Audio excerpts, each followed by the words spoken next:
Welcome. It is the second hour of The Real Story with Jeanne Ives. We are here at our studios in Elk Grove Village, and I want to thank my producer, George, for helping me put this show together every week. He is just fantastic to work with. And so we're not going to turn to something really important because it's something we always follow, and that's what's happening at the state legislative level. Last week on Friday, as I had stated earlier, it was third reading deadline, which means if you technically want to make sure that your bill gets heard in the other chamber, it had to pass out the chamber that you're in. So House bills had to get finished up, final vote, and if they found at least 60 votes, moves to the Senate. Same thing in the Senate. If you get at least 30 votes in the Senate, your bill would move to the House. And so that deadline technically, and I say technically very loosely because they never follow their own rules, in order for that bill to move forward, you had to go over to the next chamber. Here to discuss that and much, much more, including the stalling of the Homeschooling Regulation Act, is State Representative Brad Halbrook. He represents the 107th Legislative District, and he joins me right now. Thanks a lot for coming on, Brad. Brad? Do we have a bad connection? Jeannie, can you hear me? Oh, yeah, I can hear you now. Great. Okay. Terrific. Yeah. Hey, it's great to be here. Thanks for the invitation.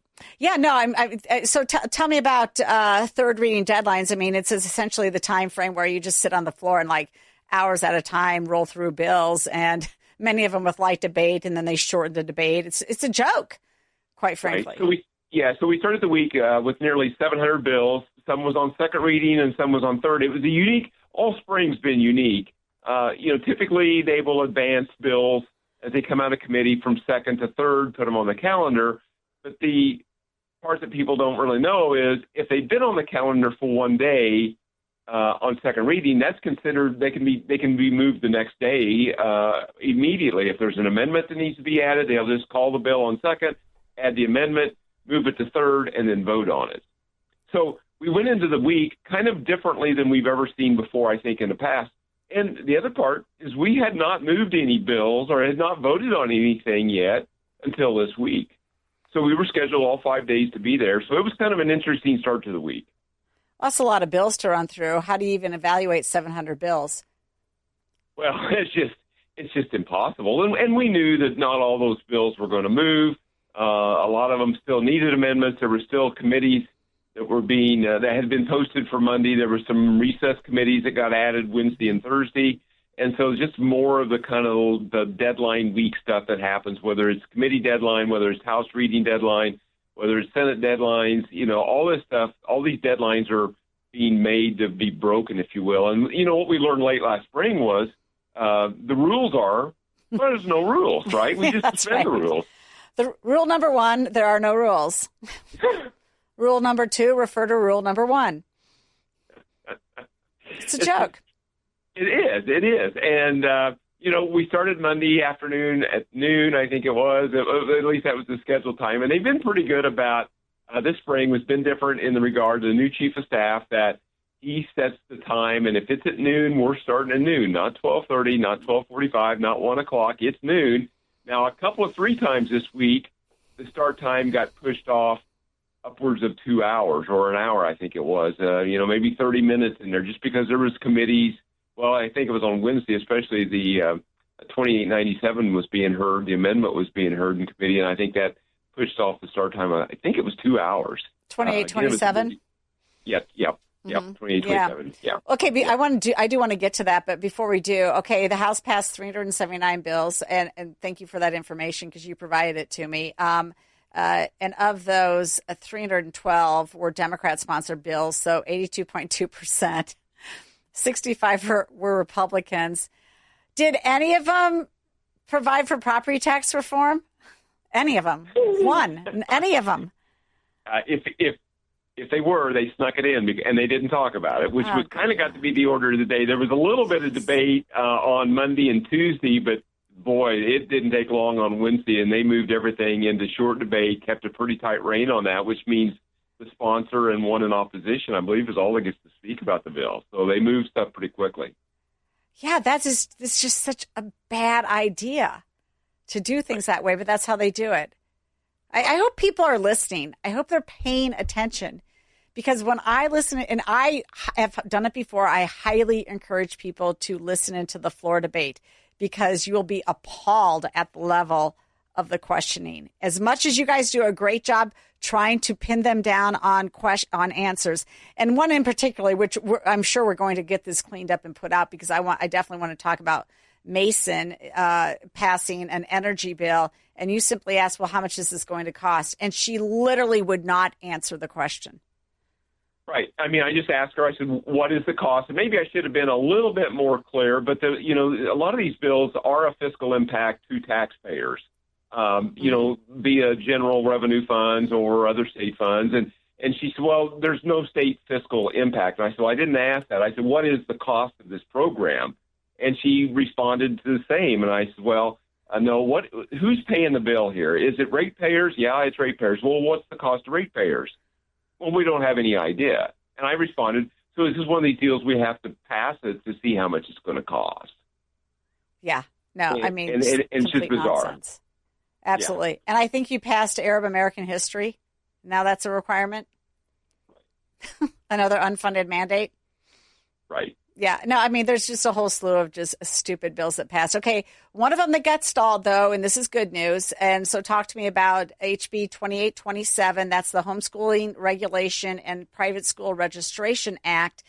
Tara Costa Howard has had she's gotten a beat down by Daily Herald, Chicago Tribune, Wall Street Journal, and a whole lot of other folks. And finally, I don't know if she cried uncle, but she did not call the bill for a third reading, which means it's not necessarily dead, but it's sort of on life support. What's your opinion? Yeah. So it was, this is probably the hottest bill that we've seen this spring, without a doubt. There's been at least, 3 different times there has been witness slips supplied, 50,000 each of the previous 2 times. I think when the committee or the bill got posted for a committee late Tuesday night, I think it zoomed up to over 40,000 witness slips in about 18 hours before the committee hearing the next morning on Wednesday. Mm-hmm. And so, but yeah, I don't know whether she doesn't have the votes, whether she knows it's a bad idea, whatever the case might be. We found out Friday morning that the bill was not going to move, other than the amendment would get added on second, and it would be moved to third and held and not voted on Friday morning. And that's the way it played out. It did not get a vote.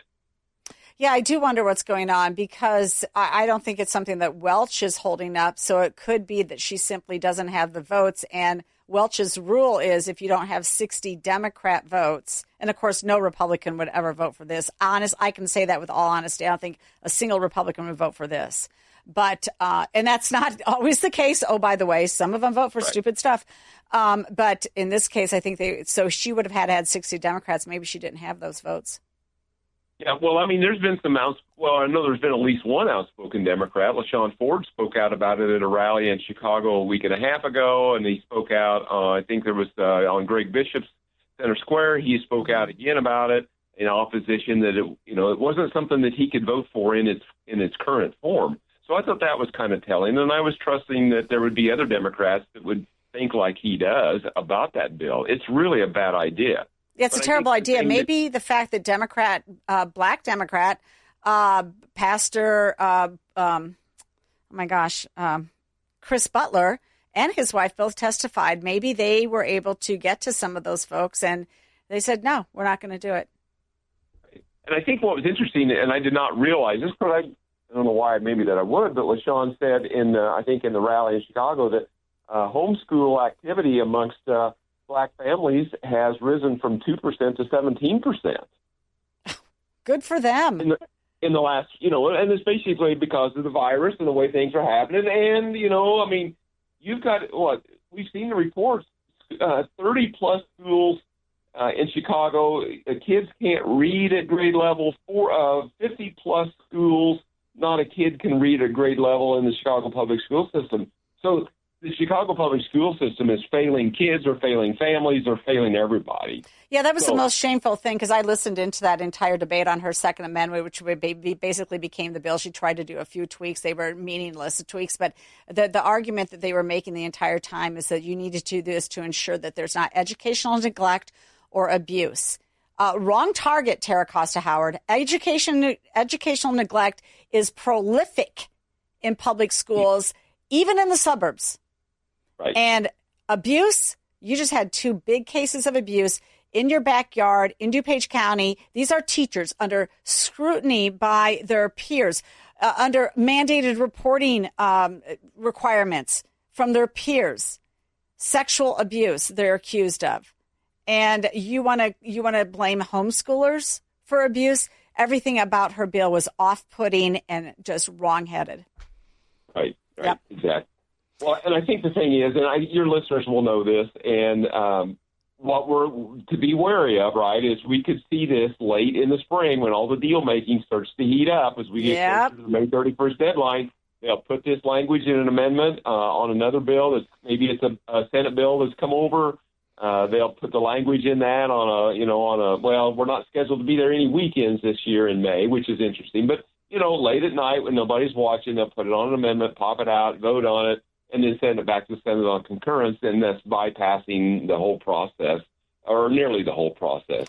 Yeah, they'll do it over Memorial Day weekend when nobody's watching. That's what they'll do on the Friday before Memorial Day weekend. Okay, we've only got a minute left with you, and I just want really quickly, what's coming up in Springfield? I think we're just basically moving into budget time.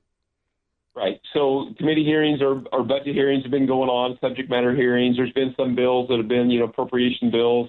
Most of them are kind of subject to appropriation kind of things. But we're off this week. We'll be back in a week from Tuesday.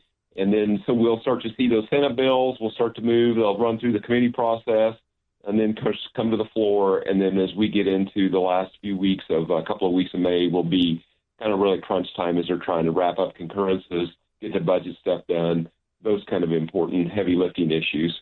And maybe that's when we'll see all the property tax relief, all the income tax relief, that the list is on. Maybe that's the now surface. Oh, you're dreaming. Very good. I wish we could dream that way.